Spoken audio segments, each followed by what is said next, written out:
Hello everybody, welcome to Clean Valley Farms. It's kind of a gray day up there. I don't know if that's from those fires over in Alberta or if it's just going to rain.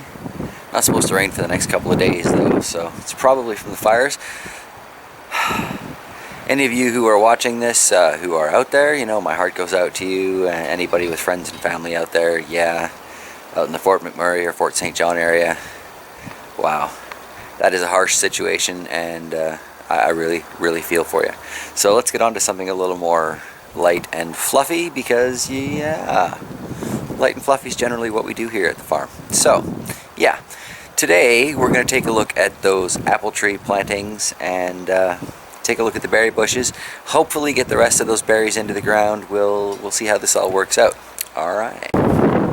Now the time has come that the crab apple and the other two apple trees, like known for sure apple trees in the front, starting to actually put out leaves. So I'm going to clip a few of these off and we'll compare them to what I planted, see if I do in fact have apple trees or not. So this is the crab apple. This is the one out front that kind of reminds us both of almost a smaller Macintosh type apple, but again a known apple tree. And then we've got this third apple tree here that hasn't really opened up quite as much, so I'm not ready to cut leaves off of this, but we can take a look. Sort of no, camera doesn't want to focus.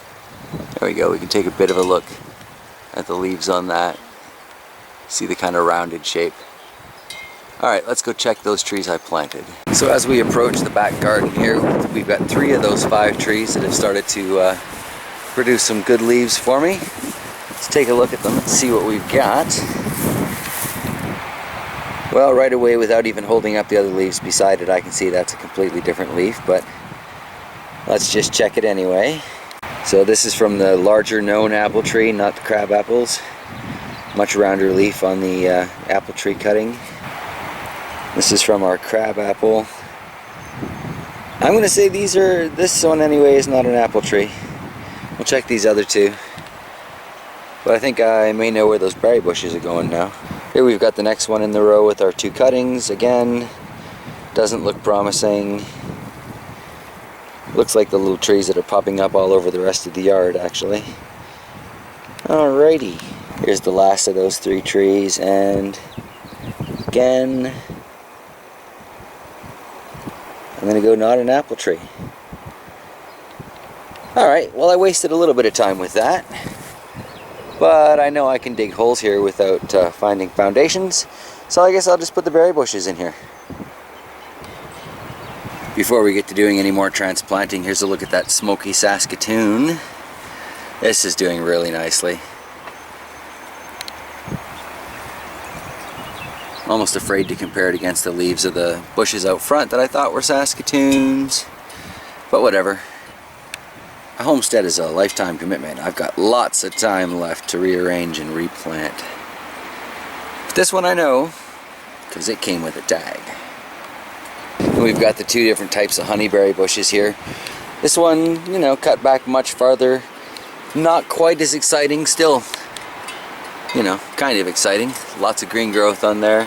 Might be a few places that could be fruit starts. But if we look at the other one over here, this thing is covered with them. There's some there. The wind isn't helping. We've got some there. Literally all over this bush. Just should be a whole lot of fruit for us this year. I'm so pleased with how well this one's doing. Talk about a plant that can handle being tortured. Alright, this gets a permanent home today. Unfortunately, that home is where I thought I had already planted apple trees, but you know, you win some, you lose some. I don't care. These I know are edible, so these are going into that beautiful black soil. So on one hand, it's a shame to have to dig these up and replant there, but you know, the other side of that is they're going to look great along this side here. So I'm going to plant them with the red currants in front, the borealis haskap in the middle, and the polar jewels at the end there. And in theory, that should work out for height, I think. Well, the currants went in delightfully easy. Let's hope that's a sign for the 2 honeyberry bushes too. Well, the borealis haskap went in nice and easy too. Excellent. that. And there's the polar jewel in place. So 3 known and productive bushes in place of 3 questionable trees that turned out to not be apples. Still got those 2 sitting up front, but that's more to mark the location than anything else.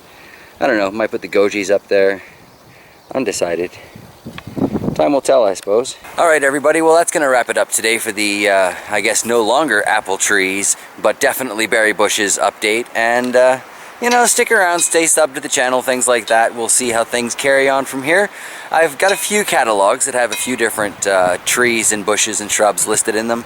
Just need to save up some cash and probably get some of those planted. Stick around, we'll see what's next. Alright, I am going to definitely wrap it up here for the final time. Thanks for coming everybody, thanks for stopping by, and have yourselves a fantastic weekend. See you later.